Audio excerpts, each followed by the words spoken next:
Ayaw na namin palitan ng sasakyan namin. Dahil una, napakamahal ang ipapalit sa amin. Hindi talaga kakayanin. Tigil pasada ng ilang jeepney operator at tsuper, hindi masyadong naramdaman. Ngunit transport strike, tuloy pa rin bukas. Dahil pag na-habilitate mo yan, magluluwal siya ng isang trabaho. Mabubuhay yung mga mekaniko, mabubuhay yung mga talyer na gawaan ng jeep. Piston patuloy na ipinanawagan kay Pangulong Ferdinand Marcos Jr. ang pagsuspinde sa PUV modernization. Natagpuan na po yung exact location ng barko, most likely kung nasang tapat. Lokasyon ng lumubog na MT Princess Empress, tukoy na ng incident management team. Ilang residenteng malapit sa dagat, nagkakasakit na. Philippine National Police may lead na sa mastermind sa pagpatay kay Negros Oriental Governor Ruel Digamo. Kapabayaan sa seguridad, inamin ng PNP.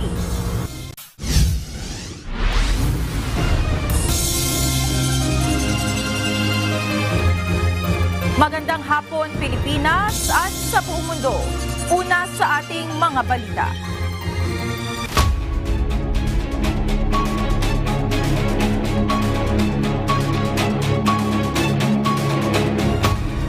Itinuloy na ilang transport groups ang tigil pasada ngayong araw at bagamat may ilang pasahero na nakaranas ng hirap sa pagsakay, nasa 10% lamang ng mga lugar at ruta sa Metro Manila ang naapektuhan ayon sa Transportation Franchising and Regulatory Board. Ito ang balita ni Asher Cadapan Jr. live.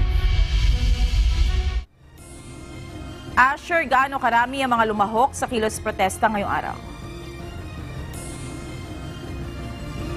Monica, sa nasa 300 public utility vehicle na inasahan ng mga transport group, may 20 public utility jeepney ang lumahok dito sa isinagawang protest caravan sa National Capital Region ngayong araw. Karamihan dyan ay mga PUJ nga at may iba nga na mga UV Express mula sa iba't ibang ruta sa Metro Manila at baging sa mga karatig na lugar.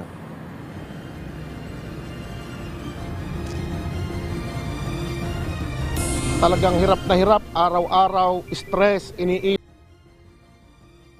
Mga transport group na Manibela at Piston dito sa Universidad ng Pilipinas, Diliman, Quezon City.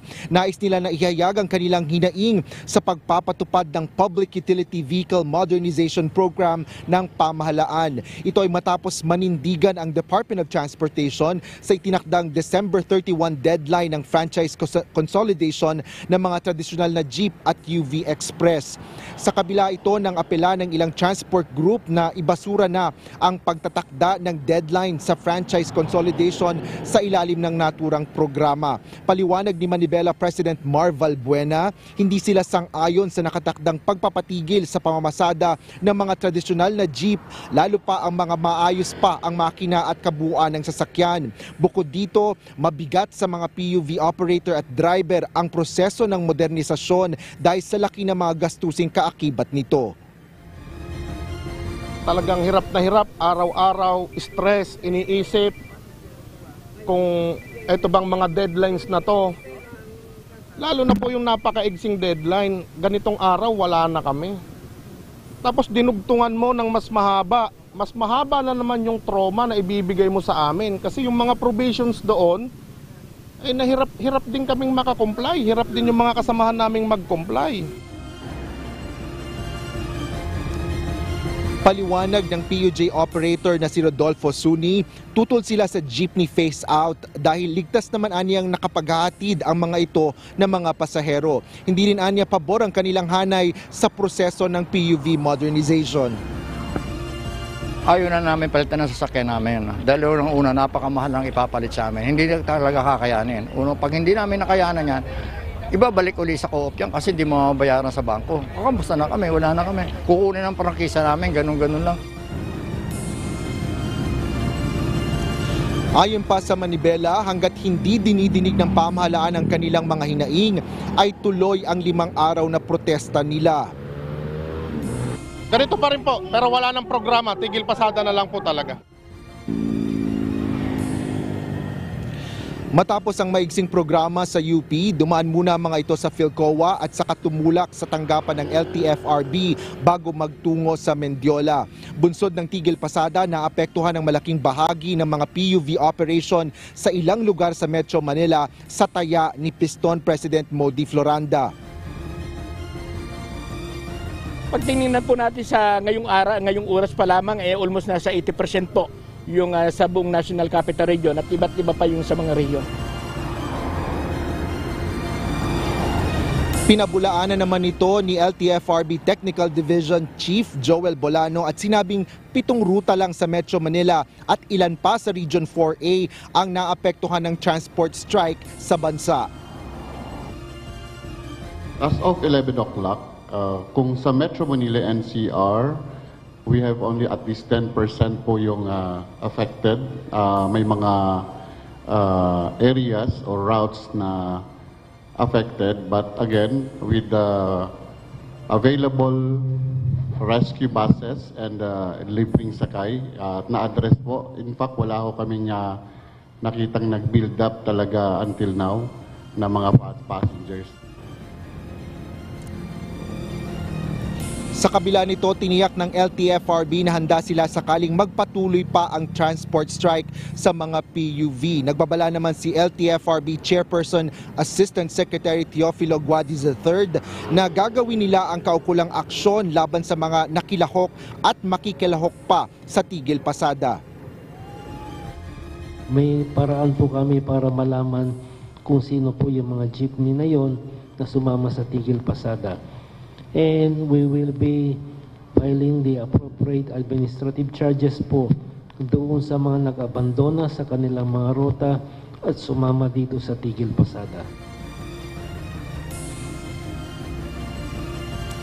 Monica, matapos ang programa ng mga transport group na nagpoprotesta kaugnay nga dito sa PUV modernization doon sa May Mendiola ay umalis na rin sila bandang tanghali.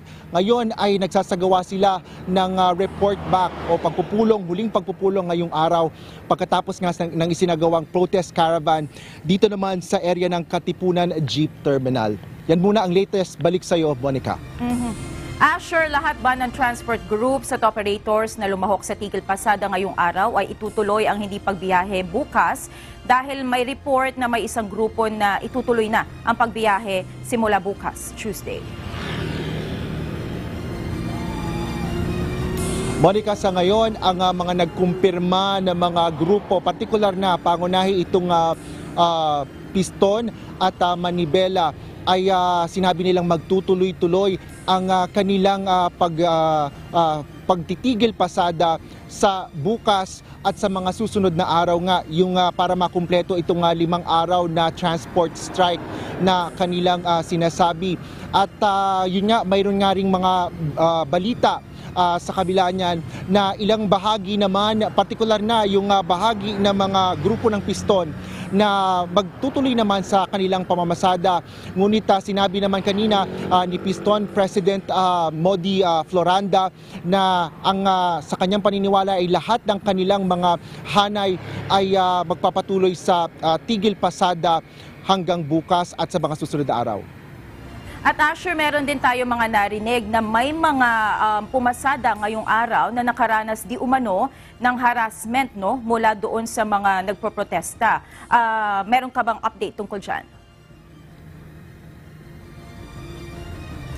Yes, ang sinabi ni Manibela President Marv Balbuena ay yung kanilang hanay wala namang inilalabas sa pag-uutos na sila ay mangharang ng kanilang mga kasamang PUV o yung mga bumabiyahing PUV at pigilan sila at sila nga ay hikayatin na sumama sa Tigil Pasada. Ang sinasabi lang nila ay hinihikayat nila yung mga gustong sumama sa kanila, ngunit wala naman silang direktiba na pagbawalan o sabotahin din yung ilang mga bumabiyahing PUV.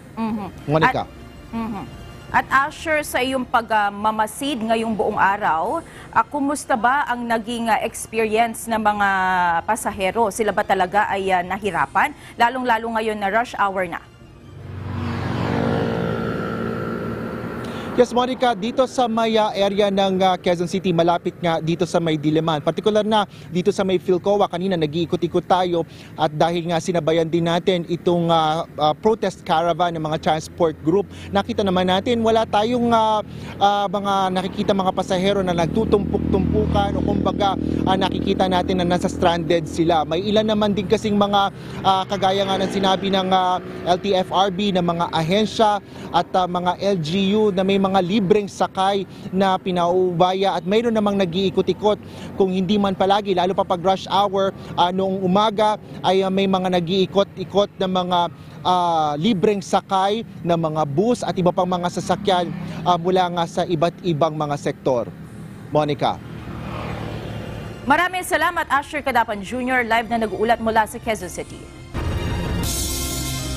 Nanawagan naman ang ilang jeepney drivers na imbis na tuluyang alisin ang mga lumang jeep, ay i-rehabilitate o ayusin na lamang ang mga ito. Sa Quezon City, ilang mga jeepney driver naman ang hindi sumama sa tigil pasada pero wala rin gaanong kinita dahil kakaunti lamang ang mga pasahero. Ito ang balita ni Aileen Cerudo. Pwede naman natin gawa ng remedyo, rehabilitate natin yung mga lumang sasakyan. Kapag bago yung makina mo, yung chassis mo, wala nang pinag-iba yan dun sa mga modern jeep na yan. Mas makabubuti sa mga Pilipino kung isusulong na lamang ng pamahalaan ang rehabilitasyon ng mga jeep imbes na i-phase out ito. Ito ang hiniling ng ilang jeepney driver na sumama sa kilos protesta sa Monumento, Caloocan kanina. Paliwanag ni Robin Failon, Deputy General Secretary ng Piston, dapat suportahan ng pamahalaan ang mga manggagawang Pilipino at hindi ang malalaking kumpanya. Dahil pag rehabilitate mo yan, magluluwal sa ng isang trabaho. Mabubuhay yung mga mekaniko, mabubuhay yung mga talyer na gawaan ng jeep, mabubuhay yung mga gawa, yung mga vulcanizing, upholstery, yung mga kainan sa tindahan. Dagdag pa ni Failon, lalo lang mahihirapan ang mga tsuper na katulad niya kung papayag silang i-phase out ang kanilang unit at palitan ng isang modern jeepney. Base sa datos ng Piston, nagkakahalaga lamang ng 200,000 hanggang 600,000 pesos ang gagastusin sa isang tradisyonal na jeep. Aabot naman sa 900,000 pesos kung i-rehabilitate ang isang jeep. Kung bibili naman ng isang modern jeep ang mga kababayan nating driver, aabot ito ng 2.4 hanggang 2.6 million pesos. Ayon sa mga jeepney driver, masyado itong magastos at mas mahihirapan silang mabayaran ito. Ayon kay Failon, hindi pinakinggan ng Land Transportation Franchising Regulatory Board ang kanilang opinyon noong magkaroon ng meeting ang ahensya at iba't ibang transport group. Ito rin ang nakitang dahilan ni Malu Tiquia, isang political strategist, kung bakit nauwi sa tigil pasada ang issue ng no jeepney phase out. Aniya, nagkaroon ng failure of negotiation kung bakit hindi nauwi sa pagkakaintindihan ang mga jeepney driver at ang pamahalaan. Ngunit posible namang anyang masolusyonan ang nasabing issue. Kausapin nila, anong mali doon sa programa? Gusto mo bang mas matagal pa? Diba? You have to reason out with them. Critical yung makita na may solusyon. Kasi kung ang solusyon mo umabot ka sa tigil pasada, may nangyari, nagkaroon ng failure of negotiation. May failure. Samantala, may ilang jeepney driver naman sa Novaliches, Quezon City ang hindi na sumama sa tigil pasada ngayong araw. Anila, mas pipiliin pa nilang kumita sa halip na sumama sa pagprotesta at walang maiuuwing pagkain sa kanilang tahanan. Ngunit may ilang jeep naman ang kinukulang sa pasahero dahil sa suspensyon ng face-to-face classes sa mga eskwelahan at ng pasok sa ilang kumpanya. Parang baliktad eh. Yung pasahero nag-strike, hindi yung mga jeep. Kasi walang pasok eh. Ngayon, pumal. Nga walang kita. Nagdesisyon naman ang ilang transport groups sa Metro Manila at ilang parte ng bansa na hanggang ngayong araw na lamang at hindi na itutuloy sa isang linggo ang isasagawang tigil pasada. Aileen Cerudo, UNTV News and Rescue. Diyos ang aming sandigan, serbisyo publiko ang aming pinahahalagahan. Kani-kaniyang diskarte ang mga pasahero sa Quezon City sa pag-commute sa unang araw ng tigil pasada. Samantala, bagaman may mga jeepney driver na hindi sumama sa transport strike, matumal pa rin ang kanilang kita sa pagpasada ngayong araw. Mula sa Philcoa, Quezon City, ito ang balita ni Bernadette Tinoy live. Bernadette, kumusta ang sitwasyon sa oras na ito diyan sa Philcoa dahil rush hour na naman?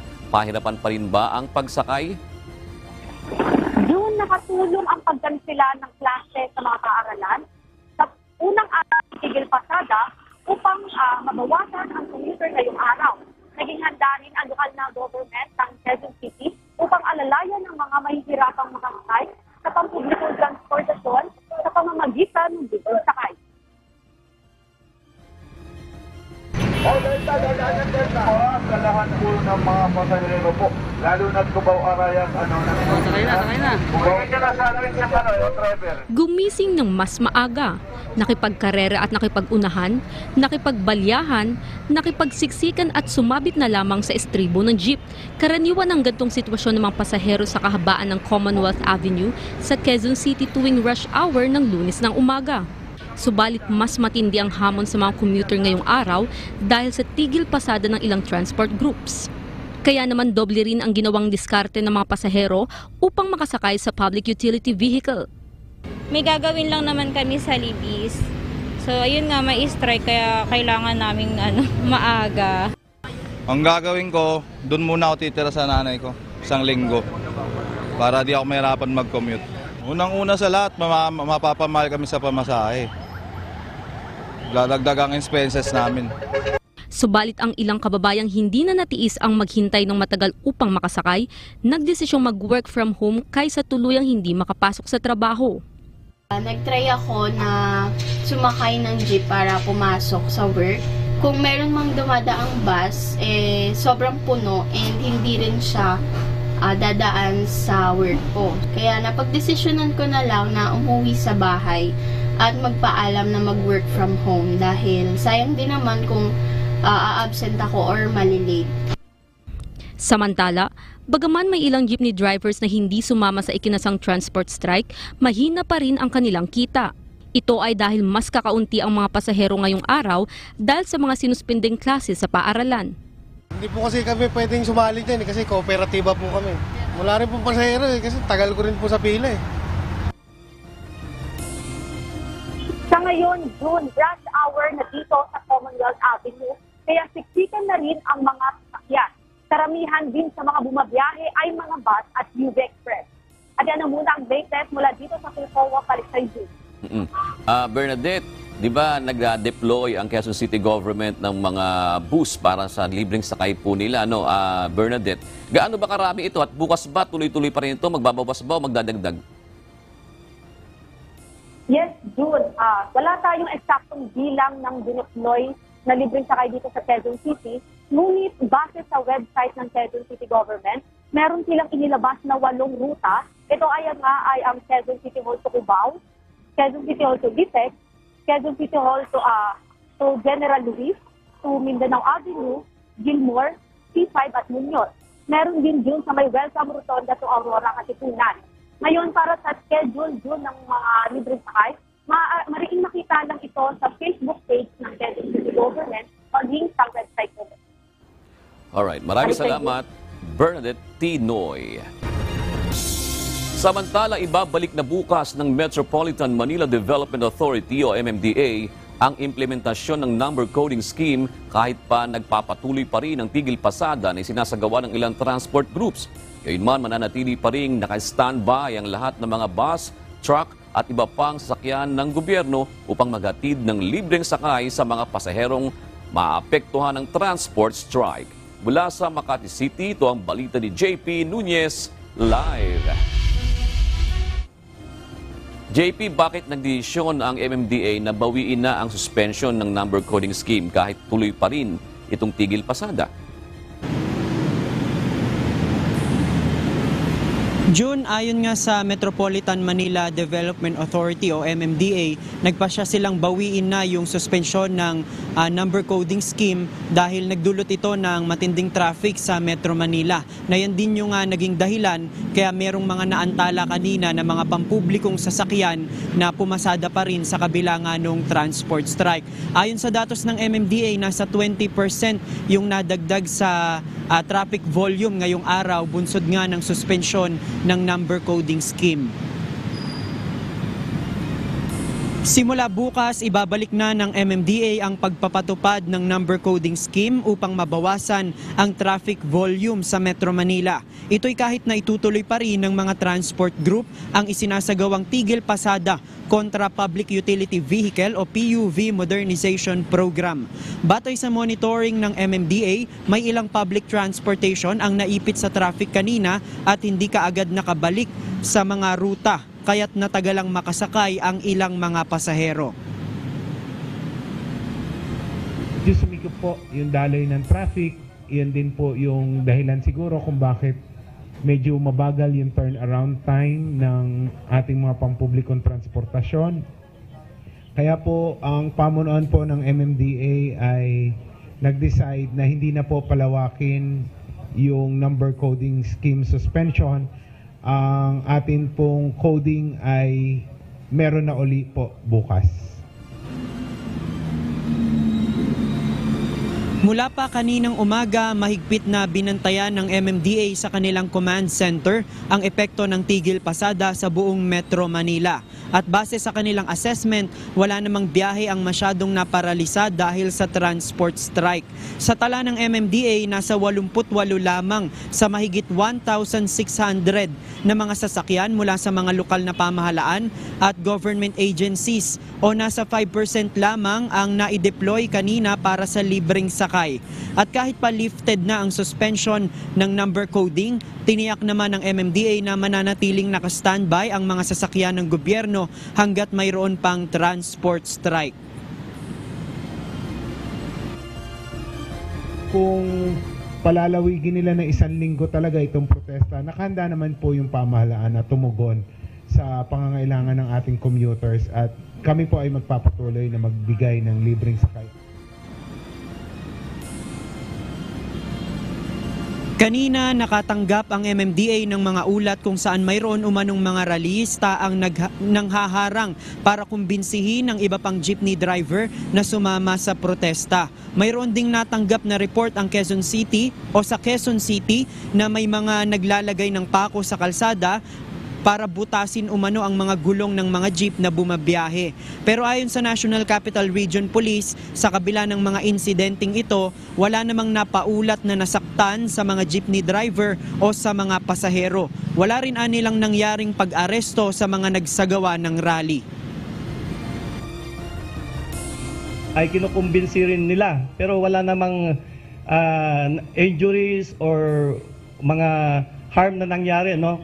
So far wala po tayong arrest na nangyari dito at peaceful naman, no, yung holding ng ating activity sa araw nito. Batay sa report na nakalap sa command center, nasa 1,266 ang estimated na bilang ng mga nagprotesta kanina kasama na ang mga maliliit na transport groups sa iba't ibang bahagi ng Metro Manila. Mamayang alas 7 ng gabi sa kasagsagan ng rush hour, may 7 lugar na lamang sa Metro Manila ang mahigpit na tututukan ng mga otoridad para sa deployment ng libreng sakay. Kabilang dito ang area ng East Avenue, Philcoa at Commonwealth Avenue. Gayon din ang mga lugar sa Caloocan na may biyaheng monumento na Botas at monumento papuntang Alabang. Kasama rin dito ang area ng Baclaran at Cubao. Dahil yun din po yung nakita natin na areas of concern kaninang umaga, so yung mga tao po na galing dun sa mga area na yun, pabalik po sila ngayong hapon, so yun pa rin po yung mga areas po, not necessarily limited tayo doon.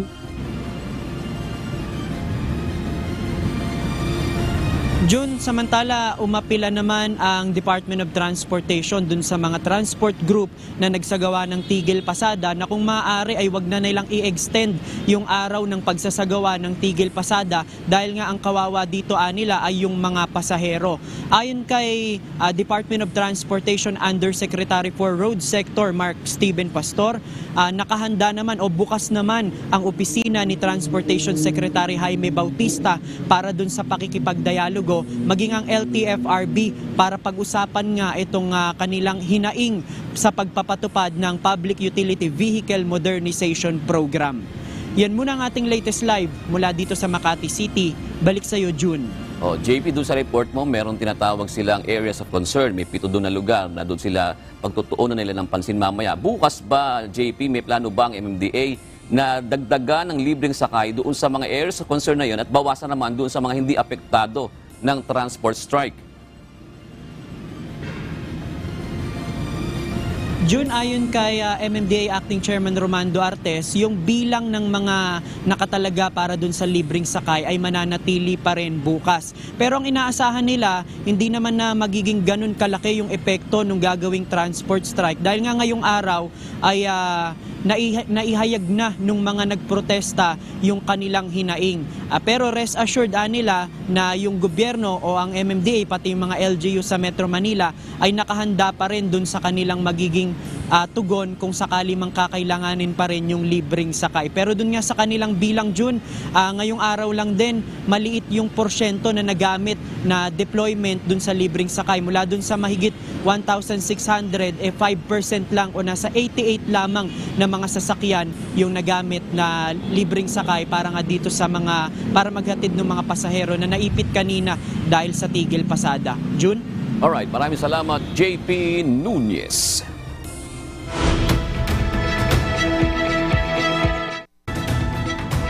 Nawalan na tirahan ng libo-libong tao dahil sa sunog sa Rohingya camp sa southeastern Bangladesh. Wala namang napaulat na casualties sa nangyari sa kuna.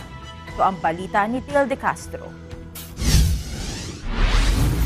Nasa 2,000 tirahan ang nasunog sa isang Rohingya refugee camp sa southeastern Bangladesh. Bunsod nito, nasa 2,000 tao rin ang nawalan ng tirahan. Hindi pa malinaw kung ano ang dahilan ng sunog. Wala namang napaulat na casualties. Nakontrol ang apoy sa loob ng 3 oras, subalit nasa 35 moske at 21 learning centers ang nagtamo ng pinsala. Batay din sa International Federation of Red Cross at Red Crescent Societies, matindi ang naging perwisyo sa kampo. Apektado rin ang mga pangunahing serbisyo tulad ng water centers at testing facilities. Sa isang ulat ng Bangladesh Defense Ministry, nasa 222 fire incidents sa Rohingya camps ang naitala sa pagitan ng January 2021 at December 2022. Kabilang na rito ang 60 kaso ng arson. Mga tumakas sa Myanmar dahil sa military crackdown laban sa Rohingya ethnic minority ang karamihan sa mga nanunuluyan sa refugee camp na pinaniniwala ang pinakamalaki sa mundo. Til De Castro, UNTV News and Rescue. Diyos ang aming sandigan, serbisyo publiko ang aming pinahahalagahan. Naghahanda na ang ilang bahagi ng silangang Australia kabilang ang Sydney sa pinakamainit na araw na mararanasan nito sa loob ng mahigit 2 taon. Sa forecast, posibleng umabot sa 40 degrees Celsius ang temperatura dahilan upang tumindi ang banta ng mapanganib na bushfires. Kasalukuyan nang ipinatutupad ang total fire bans sa iba't ibang rehiyon sa New South Wales, ang home state ng 1/3 ng Australians. Nagbabala naman ang mga otoridad ng high to extreme danger kaugnay nito. Mahigit sa 30 sunog na ang naitala sa estado at hindi pa contained ang 4 dito. Balita muli sa loob ng bansa, meron ng mga impormasyon ng Philippine National Police sa mastermind sa pagpaslang kay Negros Oriental Governor Ruel Degamo. Si Governor Degamo at 8 iba pa ay napaslang noong Sabado matapos na pasukin ng mga sospek na pawang mga ex-army ang bahay ng gobernador habang nakipag-usap sa mga 4-piece beneficiaries sa kanyang tahanan. Ito ang balita ni Leia Ilagan. May mga lead tayo pertaining to the mastermind which today we cannot yet disclose because ongoing yung follow-up natin, yung hot pursuit natin in locating the other suspects which we believe they are still there. Hindi nakaapekto sa peace and order ng bansa ang sunod-sunod na pagpaslang sa mga local chief executives. Ayon kay PNP Chief Police General Rodolfo Azurin Jr., sa katunayan, mababa pa ang crime incident sa bansa ngayong taon kumpara noong 2022 ng kaparehong mga buwan. All these incidents stem from peculiar motivations of the assailants and does not reflect the whole peace and order situation in the country, wherein for the past months of January and February 2023, a decline of almost 20% of crimes were recorded as compared to year 2022 with the same period. Gayunman, inamin ni Chief PNP na mayroong kapabayaan sa seguridad ng mga pulis sa lalawigan. Unang-una ay nakalusot ang mga suspect na pawang naka-uniforme ng sundalo. Wala din umanong checkpoint sa lugar, kaya't nakalusot ang sasakyan ng mga ito na mayroong mga blinker. Bunsod dito ay magpapatupad ng reshuffle sa mga opisyal ang PNP. The investigation is ongoing, not only on the case of dun sa nangyari kay Governor, but definitely on the administrative aspect din ng kapulisan natin. Kaya nga sabi natin is ongoing lahat ng investigation, but ang importante sa ngayon na hinaharap natin ay yung ma-resolve yung case, mahuli pa yung mga ibang suspects. Para naman sa political strategist na si Malu Tikia, napakaluwag ng seguridad ngayon kaya't malalakas ang loob ng mga kriminal. Medyo loose na sa private army, medyo loose na sa war on drugs. Merong alam mo yung natigil noon tapos nag-aawayan ngayon sila sa base dahil medyo maluang-luang na ngayon. Ang sense ko karamihan either related sa drugs or either related politically. Hindi na rin aniya kampante ang publiko ngayon para sa kanilang kaligtasan. Very conscious ang mga tao ngayon sa peace and order. Makikita mo dati, makikita mo mga sa hating gabi may nakikita ka pang ilang tao. Pansinin mo pag mga 12, 1 o'clock tahimik ang daan. Maraming siguro na nababagabag dahil hindi ka naman nakakasigurado. Paano ka naman makakasigurado kung 1,600 ng iyong PNP from colonel to general ay iyong pinag-aaralan, di ba? Hindi mo pa alam sino ba dito sa atin, sino ba dito sa tagal ng prosesong ginawa nila. Nagkakaroon ng failures ng peace and order. February 17, inambush si Lanao del Sur Governor Mamintal Adjong Jr. sa Maging na ikinamatay ng 3 police escort at isang driver nito. Matapos ang 2 araw, sinundan ito ng ambush kay Apari Cagayan Vice Mayor Romel Alameda noong February 19 sa Balabag, Nueva Vizcaya, kung saan napaslang ang vice alcalde at 5 iba pa. Habang tinambangan din at nasugatan si Dato Montawal Maguindanao del Sur, Mayor Otto Montawal, noong February 22 sa Pasay. February 26, tinambangan din at napatay si San Carlos Lipa City Chairman Vivencio Palo.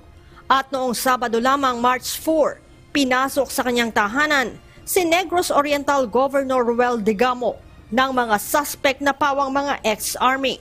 Sa naturang pamamaril, siyamang namatay, kabilang ang mga sibilyan na Porfis beneficiaries. 13 ang malubhang nasugatan at 4 ang mayroon namang minor injuries. Para sa Volunteers Against Crime and Corruption, nakababahala na ang sunod-sunod na ambush at pagpaslang sa mga lokal na opisyal ng pamahalaan. Kung ang PNP hindi nga nila kayang proteksyonan itong mga elected officials na to, paano pa kaya tayong mga law-abiding citizen? Depensa ng pambansang pulisya, hindi nagpapabaya ang PNP. Sa katunayan, 4 ng suspect ang kanilang naaresto at 1 ang napatay. Nagbanta din si General Azurin sa mastermind sa pagpaslang kina Governor Digamo.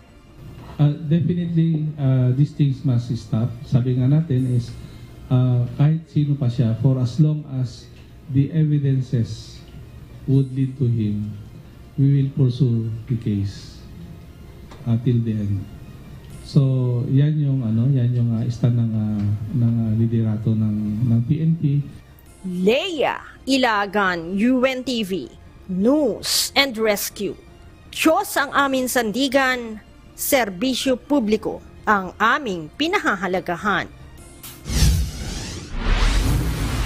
Nasampahan na ng reklamo sa piskalya ang 3 nahuling sospek sa pagpatay kay Negros Oriental Governor Roel Degamo at 8 iba pa. Pero 2 sa mga ito ang posible umanong gawing mga testigo ng Department of Justice. Ito ang balita ni Dante Amento. As of March 6, sinampaham na po ng kasong multiple murder sa Provincial Prosecutor's Office ng Dumaguete City, Negros ang 3 sa mga suspects sa pagpatay kay Governor Degamo. Hinihintay na lang ang resolusyon ng piskalya sa patong-patong na reklamo tulad ng murder na isinampa sa 3 nahuling sospek sa pagpatay kay Negros Oriental Governor Roel Degamo. Bukod kay Degamo, may 8 pang namatay na sibilyan at 16 ang nasugatan. Kinilala ang mga inireklamong sospek na sina Ruben Javier na ayon pa kay Interior and Local Government Secretary Benhur Abalos Jr. ay isang Army Ranger, Benji Rodriguez at Joric Labrador. Kaninang umaga ay na-inquest na rin ang mga ito. Sinabi ni Secretary Abalos na tinitingnan ng pulisya ang lahat ng anggulo at posibleng motibo sa krimen kasama na ang politika. Ongoing pa rin ang ating investigation dito. Inaalam natin lahat ng anggulo. Pero ina-assure namin mahuhuli talaga natin itong mastermind na ito. Napaka-importante. Samantala ayon naman sa Department of Justice, ang 2 sa nahuling suspect ay ni-refer na sa kanilang Witness Protection Program o WPP. Bagamat wala pa umanong banta sa buhay ng mga ito, binigyang diin ng DOJ na high profile ang kaso ng pagkamatay ni Governor Degamo at pinagplanuhan ito. Ay tinitignan po ng DOJ kung pwede silang ipapasok sa Witness Protection Program dahil po kailangan po muna nating evaluate yung mga statements ko nila. Cooperative naman po itong 2 to and they feel that they are more protected dito sa Witness Protection Program. Nakipag-ugnayan na rin anya ang DOJ sa PNP at DILG para mailipat ang suspect dito sa Maynila upang matiyak ang kanilang kaligtasan. We are working closely with the PNP and the DILG for the transfer of the respondents who are currently detained to the NCR for protective custody. Handa umano ang DOJ na ilipat sa kanila ang kaso para sa mas malalimang investigasyon. Inaasahan din na madadagdagan pa ang maisasampang mga reklamo kaugnay ng malagim na krimen. Dante Amento, UNTV, News and Rescue. Diyos ang aming sandigan, serbisyo publiko ang aming pinahahalagahan.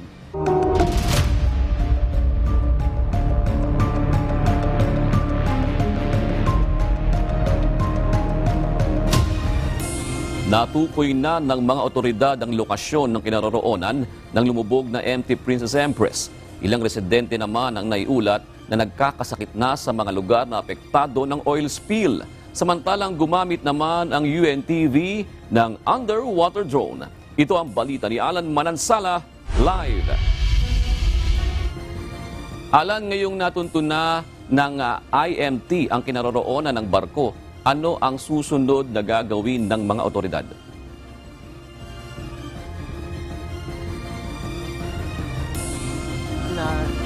Ang lokasyon nitong lumubog na MT Princess Empress, alam na rin ng IMT kung saan saan nagmumula ang pagtagas nitong mga langis. Ibig sabihin, madali na nilang makokontrol ang pagkalat nitong nasabing mga langis, June. At tuloy-tuloy nga ang gagawin nilang pag-aaral, lalo na dito sa mga shorelines na apektado ng oil spill dahil nandito na rin sa Oriental Mindoro, June, ang hired contractors ng kumpanyang nagmamay-ari ng MT Princess Empress na siyang magsasagawa ng clearing operation. Kinumpirma ni Governor Homerlito Dolor ng Oriental Mindoro na natunto na ang lokasyon ng lumubog na MT Princess Empress habang nagsasagawa na ang interagency habang nagsasagawa ng interagency meeting hinggil sa oil spill. Si Governor Dolor kaninang tanghali pasado alas 11 tumawag sa kanya si Department of Environment and Natural Resources Secretary Maria Antonia Yulo Loizaga upang ipaalam ang impormasyon. Ano po yung exact location ng barko, most likely kung nasang tapat?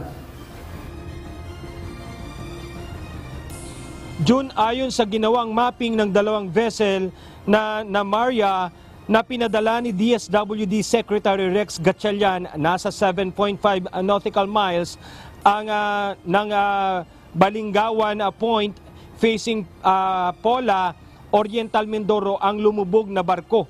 June, sa ngayon pinag-aaralan na ng Incident Management Team o IMT at ng Provincial Government ng Oriental Mindoro ang mga susunod na gagawing hakbang. Kabilang na dito ang pinaka-epektibong paraan para mapigilan pa ang pagtagas at pagkalat ng karga nitong mga langis, lalo na at ang nakasalalay rito ang kabuhayan at kalusugan ng libu-libong residente, hindi lamang ng Mindoro maging sa mga kalapit na probinsya. Samantala, June, sinabi naman ni Department of Health OIC Undersecretary Maria Rosario de Berhere na may natanggap na silang ulat hinggil sa mga residenteng nagkakasakit na dahil sa langis na tumagas mula sa MT Princess Empress. 6 na araw na ang nakalilipas. Idinadaing na ng mga pasyente ang hirap sa paghinga, pananakit ng tiyan at pagsusuka. Karamihan umano sa mga nagkakasakit ay buhat sa bayan ng Pola na pangunahing apektado ng oil spill. Well, there are certain reports, paisa-isa naman nagkakaroon ng hirap sa paghinga, sumakit yung tiyan, nagsuka. Pero yung 3 naunang nai-report kahapon, naka-recover na. Ngayon, meron sila Mayor Ina na binubuo pa rin na report na meron silang na note pa rin na nagkakaroon ng mga ganitong minor lang na mga reaction. June, samantala, gamit ang makabagong teknolohiya, sinisid naman ng underwater drone ng UNTV ang ilalim ng Stella Maris Fish Sanctuary sa Barangay Kalima sa bayan ng Pola, Oriental Mindoro. Kabilang ito, June, sa mga sanktuaryo na naapektuhan ng mga tumagas na langis. Sa pamamagitan ng underwater drone, makikita ang namuong langis sa tubig dagat.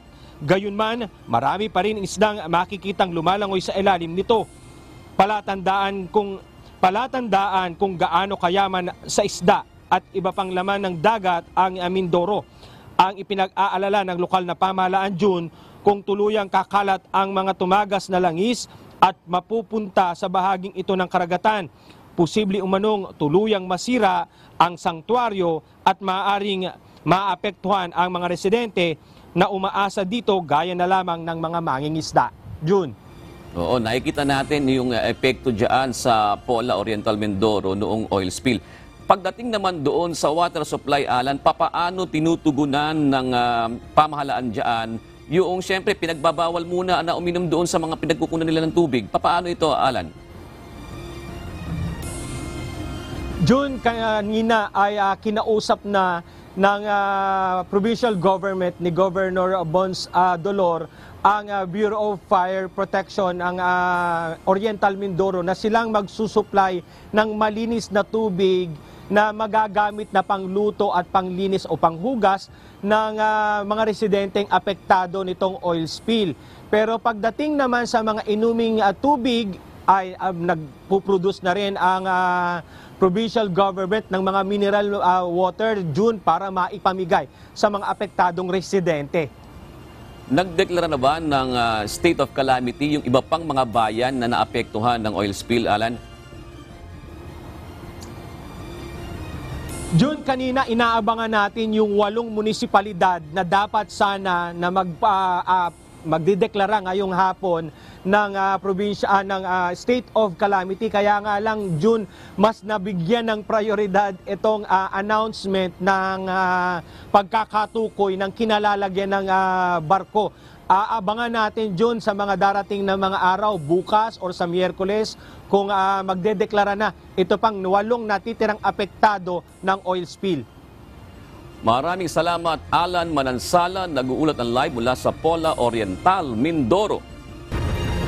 Ngayon naman po ay makakapanayam natin si Lieutenant Junior Grade Edward Cua ng Coast Guard Station Eastern, Palawan. Hinggil din po dyan sa nakarating na nga na oil spill doon sa bayan ng Palawan. Magandang gabi po, Lieutenant Junior Grade Edward Cua. Hello sir, good evening po sir at sa inyong libo-libong tagapanood po. Opo. Kumusta na po ang monitoring ninyo doon po sa ulat nga na nakarating po sa isang island municipality ng Palawan, itong oil spill na galing ng Oriental Mindoro?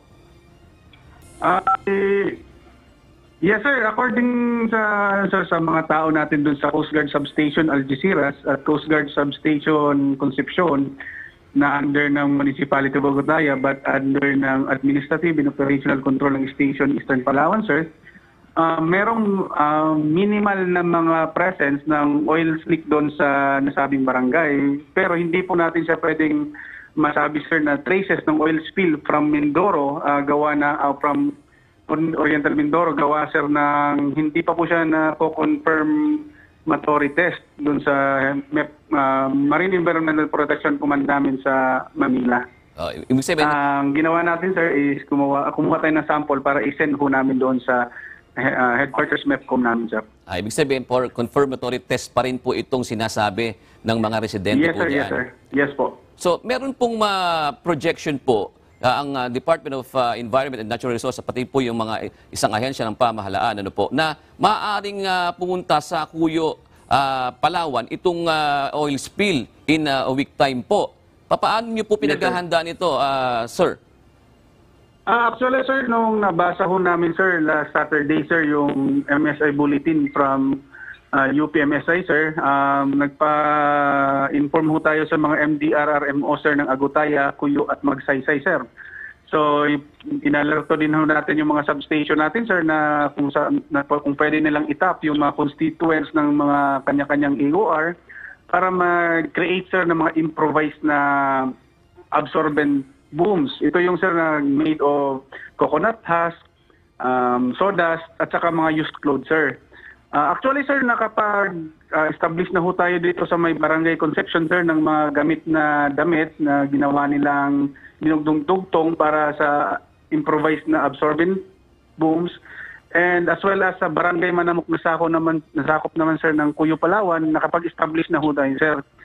And nagkaroon din tayo, sir, ng mga emergency meeting sa MDRRMC kung saan, sir, tayo yung nag-preside, yung Philippine Coast Guard, para, sir, magkaroon, sir, ng glimpse yung MDRRMC sa mga dapat i-prepare at dapat i-collect natin, sir.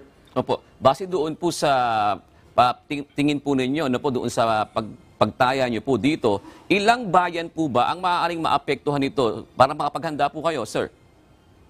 Yes, sir. Base doon sa MSI, sa bulletin, sir, ng UPMSI, maaari pong maapektuhan, sir, yung Agutaya, Cuyo, Magsaysay. Pero sa ngayon, sir, wala pa po tayong itatalang konkreto na ebidensya na magsasabing dumating na nga ho talaga dito yung oil spill. Pero despite of, sir, na wala pa mang record, we are preparing naman, sir, about dun kung sakaling dumating sa AOR natin, sir. Opo. Meron po bang sapat na gamit ang Coast Guard sa Eastern Palawan para diyan po sa posibleng pagdating diyan ng oil spill? Actually, sir, nagpadala na ho, sir, yung headquarters Coast Guard District Palawan natin, sir, ng oil spill dispersant, spill booms at saka absorbent pads dito sa station natin, sir. And actually, sir, yung isa is na-distribute ko na doon para sa Agutaya. And yung barko natin, sir, as per our Coast Guard District Commander, sir, naka-standby din yung barko sa for possible deployment, sir. Alright. Maraming salamat po sa pag-update po sa amin, Lieutenant Junior Grade Edward Cua ng Coast Guard Station Eastern, Palawan. Yes, sir. Thank you, sir, at magandang gabi. Bibilang pa ng taon bago mabalik sa normal ang mga lugar na naapektuhan ng oil spill sa Mindoro. Base sa pag-aaral ng mga eksperto, kumakanlong ang karagatang ito sa iba't ibang uri ng lamang dagat. Ito ang balita ni Ray Pelayo. Lahat ng tatamaan niya ng mga sperm or egg released by our marine organisms, lahat yon will lead to death, automatic. So, mataas ang impact agad, regardless of what type of the oil, because regardless of the type of the oil, tiyak na maapektuhan ng mga nabubuhay sa karagatan ng tumagas na langis na mula sa lumubog na MT Princess Empress. Ayon kay Dr. Irene Rodriguez ng University of the Philippines Marine Science Institute, importante na mapigilan ang pagkalat at maalis kaagad ang langis para mabawasan ang magiging pinsala nito. Ayon sa UP MSI, kabilang sa mga apektadong lugar ay ang nasa 20,000 ektarya ng coral reef, 9,900 ektarya ng mangroves at 6,000 ektarya ng seagrass. Ito ay nasa 21 bayan sa Oriental Mindoro, Occidental Mindoro, Palawan at Antique. Ang mangrove areas ay pinakamababa na ang 3 hanggang 5 taon bago maibalik ang dati nitong ecosystem. Ayon kay Dr. Rodriguez, nagsasagawa ngayon ng oil analysis para malaman kung gaano ang magiging impact nito sa mga apektadong lugar. Ang maapektuhan kasi at ang pinaka-deciding factor kasi dito will be the type of oil and then the duration of time that it will stay in that area. Okay? Kasi kung ma-penetrate yung soil, kung talagang yung mga toxic, kung whatever toxic compounds are carried or are contained by the oil itself, okay, if it stays in that environment, then that will influence kung the length or the duration that it will take for in this instance the mangroves to recover themselves. May 3 senaryo ng model na ginawa ang oceanographer ng UPMSI na si Dr. Cesar Villanoy at ng kanyang team. Sa una ay posibleng maapektuhan ang Calapan at Puerto Galera. Sa ikalawang senaryo naman ay mapupunta ang mga oil slick sa Pola Bay. Kung magtutuloy-tuloy naman ang pagtagas ng langis ay makikita sa ikatlong senaryo na maaabot ang Pinamalayan at Bungabon at posibleng maabot din ang Kaluya Island sa northwestern Antique at ang Cuyo Island sa Sulusi. Ayon naman sa Oceana Philippines, malaki ang papel na ginagampanan ng apektadong lugar dahil sa bahagi ito ng Verde Island Passage. Yung Verde Island Passage kasi is well known as the center of marine biodiversity. Kung ano pa, Amazon of the Seas siya. Siya yung pinakamaraming klase-klaseng isda at mga lamyamang dagat na nakikita kumpara sa buong mundo. Sa ngayon ay inaalam na rin ng Department of Environment and Natural Resources ang kabuuang halaga ng pinsala ng pagtagas ng langis. Ray Pelayo, UNTV News and Rescue, Diyos ang aming sandigan, serbisyo publiko ang aming pinahahalagahan. Hawak na ng Binyan Police ang 2 pang biktima at survivor na kasama ni John Matthew Salilig at alias Diesel na sumailalim sa initiation rites ng Tau Gamma Phi Fraternity noong February 18 sa Binyan, Laguna. Idinetalyo mo nito ang kanilang mga naranasan at kung bakit sobrang dami at matinding mga palo ang tinanggap ni John Matthew o na dapat sana ay welcoming rites na lamang. Ito ang balita ni Ryan Lacanlale. According dun sa statement ng ating mga dumating na witness dito, kaya daw nakatamo ng madaming palo itong ating biktima. Dahil maarte daw, sabi ng mga nag-i-initiate. Napag-initan. Iyan ang lumabas sa investigasyon ng mga pulis, kaya imbes na 12 hanggang 24 na palo lamang sana, ay umabot sa mahigit 70 ang natanggap na hampas ng paddle ni John Matthew Salilig sa welcome rites ng Tau Gamma Phi Fraternity noong February 18. Siguro, dahil siyempre sa sakit na nararamdaman na umiinda ng ating biktima, siguro ang perception ng ating mga suspect, maarte. Dahil welcome rights na nga lang naman ito, no? Nitong araw ng Sabado at Linggo, Natuntun ng PNP Binyan ang dalawa pang survivor at complainant na nakasama ni John Matthew at alias Diesel. Kinilala ang dalawa na sina alias Lee at alias Bin Laden. Kahapon, nakapagbigay na ng sinumpaang salaysay ang mga ito. Bakas pa rin sa mga hita ng mga biktima ang mga pasa at sugat na kanilang natamo. Ayon sa PNP, kinumpirma ni Lee at Bin Laden ang mga naunang detalyeng nakalap ng pulisya na lalong magpapatibay sa kaso. Sa salaysay ni alias Lee, tinukoy niya kung sino-sino ang lahat ng kasama sa lugar kung saan isinagawa ang hazing. Idinitalya din niya kung sino-sino ang malakas pumalo sa mga kasama sa hazing. Si alias Bin Laden ang pinakabatang miyembro na nakasama sa initiation hanggang sa pagbaon sa mga labi ni John Matthew sa Cavite. Bagamat hindi umano ito pinayagang lumabas ng sasakyan nang itapon ng katawan ni sa lilig. Isa pa sa pinaka magandang inireveal niya, dala niya mismo, itinago niya. Dahil nga 'di ba sinama siya sa paglilibing. Alam niya malaki itong kaso na to. Kaya itinago niya yung short mismo na ginamit niya. At kung saan kita nga natin doon, talagang maraming dugo, kalat yung dugo nila. Dahil dito sa yung mga injury na tinamo nila doon sa initiation na ginawa sa kanila. Nakita din ni Bin Laden na dumaan sila sa bahay ng kanilang Grand Triskelion para kumuha ng 3 pala. Ayon pa dito, habang papunta sila sa Cavite, kinuhanan din ng plaka ang isang sasakyang nadaanan nila sa kalsada at ipinalit sa plaka ng Hyundai Tucson kung saan isinakay ang mga labi ni sa lilig. Kabilin-bilinan daw sa kanila ng kanilang Grand Triskelion na capital N, ibig sabihin no reveal. Kaya hindi agad lumabas ang mga biktima para magsumbong. Iniimbestigahan na rin ng PNP ang revelasyon ni alias Bin Laden na may isa pang alias McGregor na inutusan ng grupo para buhusan ng gasolina at sunugin ang katawan ng biktima. Sa ngayon, 7 na ang naaaresto ng PNP, 1 ang nagpakamatay at 10 pa ang patuloy na pinaghahanap. Ryan Lacanlale, UNTV News and Rescue. Diyos ang aming sandigan, serbisyo publiko ang aming pinahahalagahan.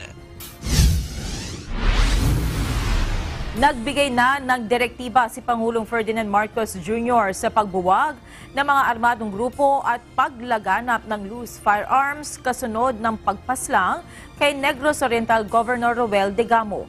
Hindi rin katanggap-tanggap para sa Pangulo ang pagpatay sa gobernador. Ito ang balita ni Nel Maribuhok. Ang usual naman talaga na dapat gawin diyan ay hanapin yung illegal firearms. Basta walang illegal, basta makakaunti ang illegal firearms, kakaunti yung ganyang klaseng krimen. Yan yung mga private army na ganyan, kailangan talagang dismantle lahat yan. So that's what we have asked them to do. Iniutos ni Pangulong Ferdinand Marcos Jr. sa Department of the Interior and Local Government at Philippine National Police ang pagbuwag sa mga private army at paghanap sa mga illegal na armas. Bunsod dito ng magkakasunod na insidente ng pag-atake sa ilang local government officials. Pinakahuli dito ay ang assassination kay Negros Oriental Governor Roel Degamo. Ayon kay Pangulong Marcos Jr., suportado ng kanyang administrasyon ang anumang hakbang na makatutulong sa mga maliliit na sektor tulad ng mga magsasaka at mangingisda na makaahon sa kanilang mga pamumuhay. Actually, ang sinabi ko sa ating Secretary Abalos and the PNP is to now make an examination, kagaya yung ating ginagawa kapag darating ang eleksyon kung saan ang hotspot. Sabi ko gawin nyo ulit ngayon bago, don't think of the election first. But think kung ano yung mga hotspot na mainit na mga lugar at tignan natin. Hindi rin katanggap-tanggap para sa Pangulo ang nangyaring pagpatay kay Governor Degamo. It was shocking. I couldn't believe that this would still happen. Pinasok ba naman yung sarili niyang bahay? At saka when you see the video, talagang lahat, basta naharap sa kanila, babarilin nila. Ilan ang pinatay nila, walang kinalaman dun sa kanilang gulo, kanilang away. So yes, this one is particularly terrifying and really, I don't know. This does not belong in our society. Hindi na pwede yung mga ganyan, kaya hindi natin pababayaan. Naniniwala si PBBM na may kinalaman sa politika ang nangyaring pamamaslang sa gobernador. Actually, if you think of the three cases, 5, sir, actually. Well, no, the three cases that first came, iba-iba talaga. But then, they started to become political. Yung dalawa, yung first two of the three were actually baka hindi political. Basta, but this is purely political. Bukas rin si Pangulong Marcos Jr. na bigyan ng proteksyon ang mga politiko na sa palagay nila ay naaagrabyado. Nel Maribuhok, UNTV News and Rescue, Diyos ang aming sandigan, serbisyo publiko ang aming pinahalagahan.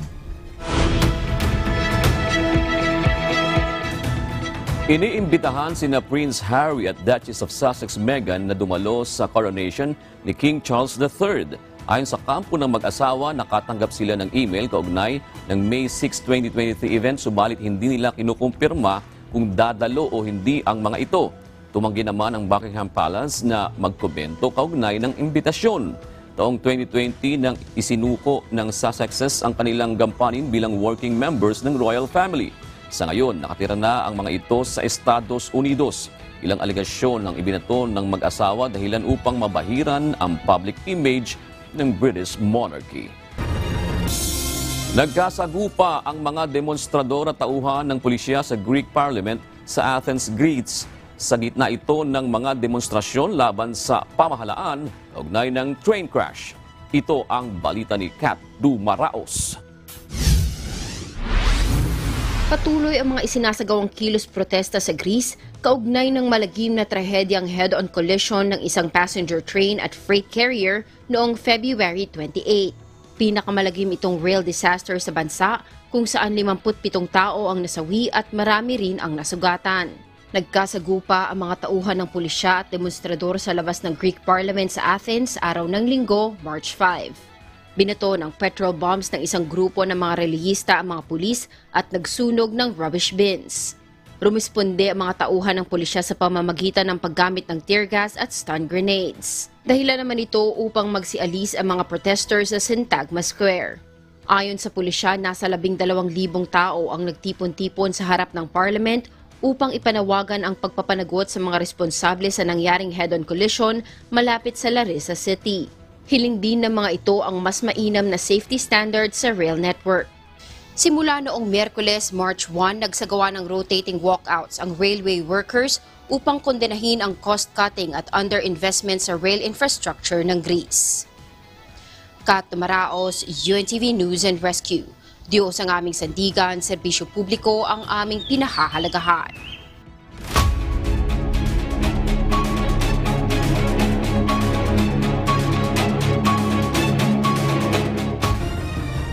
Maraming mga estudyante at guro ang stranded kaninang umaga sa mga pangunahing terminal sa Camarines Norte dahil sa pagsama ng ilang mga transport group sa unang araw ng Tigil Pasada. Nagpaalala naman ng DepEd Cam Norte sa mga paaralan na ipaalam sa kanilang mga estudyante ang suspensyon ng face-to-face classes. Ito ang balita ni Brian Baldarahe. Alam mo, kahapon pa yung advisory kong yan. So, ibig sabihin, hindi nakipag-connect yung mga teachers sa kanilang mga estudyante. Kailangan kasi mayroong GC din sila. Pinaalalahanan ng Department of Education Camarines Norte ang mga paaralan sa lalawigan na magsagawa ng maayos na information dissemination kaugnay sa suspension ng face-to-face class sa mga lugar na apektado ng malawakang tigil pasada. Ito'y matapos ma-stranded ang ilang mga estudyante at mga guro kaninang umaga dahil sa hirap ng pagsakay. Kani-kanyang diskarte ang mga ito para makabiyahe. Ang iba, nag-arkila na lamang ng tricycle habang ang iba naman ay sumakay na lamang sa mga bus na dumadaan. Samantalang ang ibang mga pasahero ay umuwi na lamang dahil sa hirap ng pagsakay. Pero sa kabila ng aberyang naranasan ng mga commuters, naiintindihan nila ang sentimiento ng mga jeepney driver kaya ito nagsagawa ng tigil pasada. Kasi unang-una pa lang po dito sa Pilipinas, jeep na talaga po ang ating pinapaano. At pag nag-minibus naman po, parang bus lang rin naman po yan eh. Kasi kung hindi sila mag-strike ngayon, kailan pa? Kung kailan, wala na silang option. So, agree po ako doon. 5 bayan sa Camnorte ang naapektuhan ng unang araw na transport strike. Ito ang mga bayan ng Labo, Vinsons, Talisay, Daet at Santa Elena. Nabasag naman ang salamin ng isang UV Express na biyaheng Naga Legazpi nang batuhin umano ito habang dumadaan sa bayan ng Pulangi sa Albay. Sa Facebook post ni Ezekiel Lungares, inalarma nito ang lokal na pamahalaan at PNP Pulangi kaugnay sa nangyaring insidente. Ayon sa post ni Lungares na may-ari ng UV Express, hindi anya iniisip ng gumawa nito na posibleng may masaktan na mga pasahero. Samantala, bagamat tutol din sa Jeepney Modernization Program, hindi naman sumama sa unang araw ng malawakang tigil pasada ang mga transport sector sa mga probinsya ng Camarines Sur, Sorsogon, Masbate at Catanduanes. Dahil dito, ilang mga eskwelahan na sa rehiyon ang naglabas na ng abiso na bukas March 7 ay magre-resume na ang face-to-face classes. Kanya-kanyang libreng sakay naman ang isinagawa ng mga ahensya ng gobyerno at mga lokal na pamahalaan sa mga lugar na naapektuhan ng tigil pasada. Sa Camnorte, nagsagawa ng libreng sakay ang iba't ibang municipal police station sa lalawigan. Habang sa Albay naman ay maghapon bumiyahe ang mga sasakyan ng Philippine Coast Guard, AFP, PNP at Albay Engineering Office upang magsagawa ng libreng sakay sa mga lugar na naapektuhan ng malawakang tigil pasada. Brian Baldarahe, UNTV News and Rescue. Diyos ang aming sandigan, serbisyo publiko ang aming pinahahalagahan. Hindi nakiisa sa tigil pasada ang halos lahat ng mga driver at operators ng traditional jeepney sa Bulacan. Subalit, taliwas ay inaasahan nilang marami silang maisasakay. Nadismaya sila dahil sa ipinatupad na online classes sa mga paaralan sa lalawigan. Ito ang balita ni Nestor Torres. Unang-una nga po kami hindi na sumali sa tigil pasada. Ngunit ang naging problema po namin, nag-declare ang DepEd ng walang pasok dito sa Bulacan. Na ang inaasahan namin kami kikita ngayong araw. At ang tumatakbo po sa aming unit ay halos sa 80 na unit, pero ang tumatakbo sa ngayon ay 20 na lang dahil nga sa kakulangan namin ng pasahero.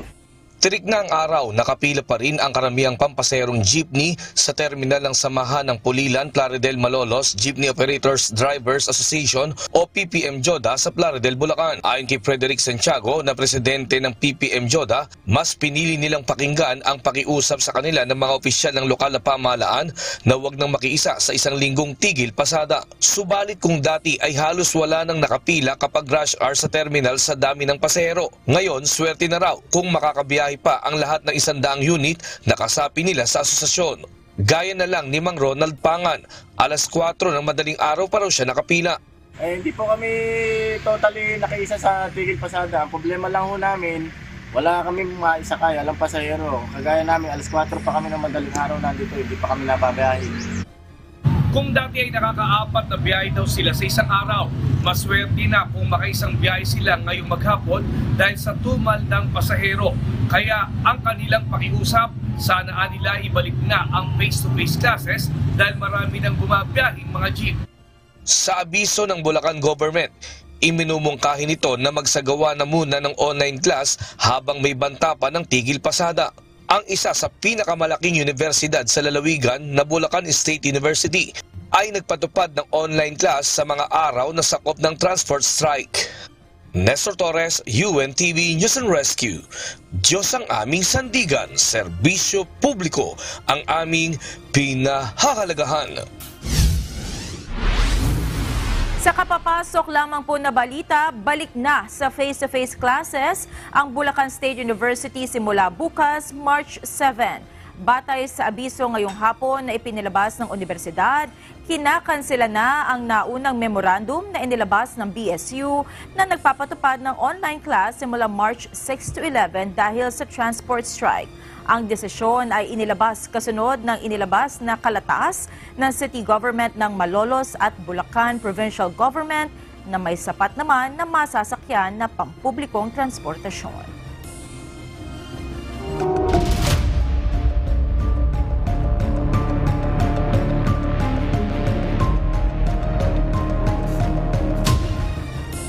Mahigit 7,000 pamilya na sa bayan ng Caluya, Antique ang apektado ng oil spill. Ipinagbabawal naman ng mga otoridad ang paliligo at pagkain ng anumang uri ng isda o halamang dagat sa mga lugar na apektado ng oil spill. Naka-alerto na rin ang lokal na pamahalaan ng Malay sa posibleng pagtama ng oil spill sa Boracay. Ito ang balita nila Lane Moreno. Most of this, ma'am, are sa shoreline, no? And this include ang mga fisher folks naton sa lapit sa shoreline na makaano sang fumes. 4 na barangay na sa bayan ng Caluya, Antique ang naabot na ng oil spill. Ang Barangay Alegria, Barangay Tinogbok, Barangay Sibolo at Barangay Simirara. Ayon sa Department of Social Welfare and Development Western Visayas, may higit 7,000 pamilya na o 25,000 individual ang apektado ng oil spill. Karamihan sa mga ito ay pangingisda at seaweed farming ang hanap buhay. 2,700 na family food packs na ang ipinadala ng DSWD sa isla at pinoproseso na rin ang emergency cash transfer na ibibigay sa mga apektado. Ayon sa Philippine Coast Guard, lumawak na sa 8 kilometro ng coastline ng mayroong oil spill. Tinatayang mahigit 80 drums ng langis ang tumagas sa baybayin. Ngunit nasa 3,100 liters pa lang o 14 na drums ng tubig na kontaminado ng langis ang kanilang nakolekta. Ayon sa PCG, pahirapan ng cleanup dahil sa mabahong amoy ng langis. Noong Sabado, pansamantala nilang tinigil ang oil recovery operation dahil sa kakulangan ng PPE o Personal Protective Equipment. Binabantayan ngayon ng mga otoridad na hindi kumalat ang langis sa seaweed farming, lalo't 99% ng seaweed production sa Antique ay mula sa Caluya. We will discuss with our expert if we can priority those area na may seaweed farming and we can set up oil spill boom if ever na there's really need to deflect the oil from the seaweed farming to the least sensitive area. Samantala, ipinagbabawal muna ng Bureau of Fisheries and Aquatic Resources ang pangingisda, pagkain ng anumang uri ng halamang dagat o shellfish sa mga apektadong lugar o malapit sa mayroong oil spill. Naglabas na rin ng oil spill advisory ang mga barangay doon. Hinikayat naman ng Department of Tourism, Western Visayas ang mga turista na huwag munang maligo o iwasan ng anumang mga water activity sa 3 barangay. Nananawagan ng alkalde sa mga kaluyanhons na tumulong sa paglilinis upang hindi na kumalat pa sa ibang lugar ang oil spill. Ganon din ang pagdodonate ng mga maaaring gawin ng improvised spill boom tulad ng balat ng niyog, plastic bottles at lubid. Ang lokal na pamahalaan ng Malay sa Aklan nakaalerto na sa posibleng pagtama ng oil spill sa Boracay. Nakapwesto na ang kanilang mga gamit sa Puka Beach sakaling umabot ang oil spill sa isla. Kapag may namataan na langis sa tubig, agad na gagamitin ng mga residente at otoridad ang inihanda nilang improvised spill boom para agad na makuha ang langis at hindi na kumalat sa ibang beach station. Lilin Moreno, UNTV News and Rescue. Diyos ang aming sandigan, serbisyo publiko ang aming pinahahalagahan.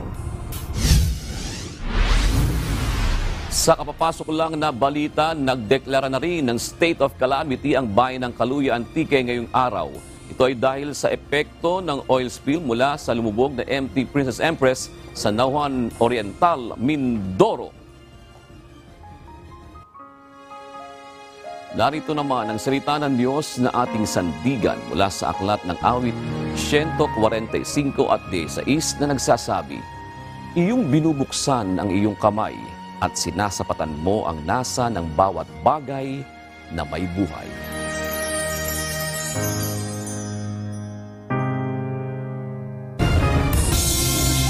At yan ang naging kabuuan ng ating balitaan ngayong gabi. Aming inilahad ng buong katapatan kung paano namin nasaksihan. Kayo'y makapagtitiwala ng aming nakita at narinig ang aming ibinabalita. At dito po sa UNTV, Diyos ang aming sandigan, serbisyo publiko, ang aming pinahahalagahan. Magandang gabi po.